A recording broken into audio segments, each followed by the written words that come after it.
இயேசுவில் பிரியமானவர்களே, இறைவனின் இறையாசீர். இன்றைய நற்செய்தி வாசகத்தின் இறைவார்த்தைகள் இயேசுவின் இறைப்பணியில் ஒரு திருப்பு முனையாக அமைகின்றன. இயேசு தம் பூவுலக வாழ்வின் இறுதி கட்டத்தை நெருங்கி எருசலேமை நோக்கி துணிச்சலுடன் பயணிக்க தீர்மானிக்கிறார். இந்த பயணம் சிலுவை மரணம் மற்றும் உயிர்த்தெழுதல் ஆகியவற்றை நோக்கிய அவருடைய விருப்பத்தையும் உறுதியையும் வெளிப்படுத்துகிறது. இறையியல் கண்ணோட்டத்தோடு பார்க்கையிலே முதலாவதாக நோக்கத்தின் உறுதி. இது இயேசுவை மையப்படுத்தியது. இயேசு விண்ணேற்றம் அடையும் நாள் நெருங்கி வரவே எருசலேமை நோக்கி செல்ல தீர்மானித்தார் என்பது இயேசுவின் தெய்வீக தீர்மானத்தையும் முழுமையான தியாகத்தின் பாதையையும் காட்டுகிறது. அவர் ஒரு இலக்கை நோக்கி, அதாவது மனிதகுல மீட்பின் நோக்கத்தை நோக்கி விசுவாசத்துடனும் மன உறுதியுடனும் செல்கிறார். இந்த பயணம் உலகை மீட்டெடுக்கும் கடவுளின் திட்டத்தின் மையப்புள்ளியாக இருக்கிறது. இரண்டாவதாக மறுதலிப்பும் சகிப்புத்தன்மையும். இது சமாரியர்களை மையப்படுத்தியதாக இருக்கிறது. இயேசுவுக்கு இடம் கொடுக்க சமாரியர்கள் மறுத்தனர். இதற்கு முக்கிய காரணம் சமாரியர்களுக்கும் யூதர்களுக்கும் இடையில் இருந்த ஆழமான பகைமை.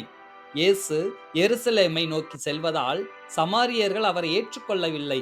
ஆனால் இயேசுவின் எதிர்வினை வன்முறையாகவோ கோபமாகவோ இல்லை. அவர் அந்த மறுப்பை அமைதியாக ஏற்றுக்கொள்கிறார். இது கடவுளின் இரக்கம் பழிவாங்கும் உணர்வுக்கு அப்பாற்பட்டது என்பதை காட்டுகிறது. மூன்றாவதாக தீர்ப்பை மறுத்தல். இது சீடர்களை மையப்படுத்தியதாக இருக்கிறது. யாக்கோபும் யோவானும் சமாரியர்களின் மறுப்பை கண்டு கோபம் கொள்கிறார்கள். வானத்திலிருந்து தீ வந்து இவர்களை அழிக்குமாறு செய்யவா என்று கேட்கிறார்கள். இந்த சீடர்கள் இடியின் மக்கள் என்று அழைக்கப்படுகிறார்கள். அவர்கள் தங்களுடைய உணர்ச்சி வசப்பட்ட தன்மையையும் ஆதி திருச்சபைக்குரிய தண்டனை மனப்பான்மையும் வெளிப்படுத்துகிறார்கள்.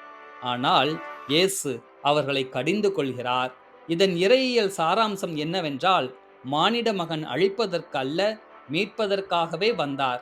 விசுவாசம் என்பது தீர்ப்பளிப்பதில் அல்ல, மாறாக நிராகரித்தவர்களையும் ஏற்றுக்கொண்டு வேறொரு வழியில் தொடர்ந்து செல்வதாகும்.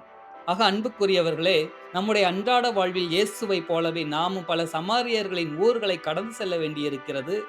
நாம் சில சமயங்களில் நிராகரிப்பை சந்திக்கிறோம்.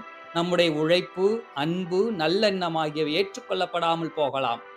உங்கள் பயணம் எருசலேமை நோக்கியதா?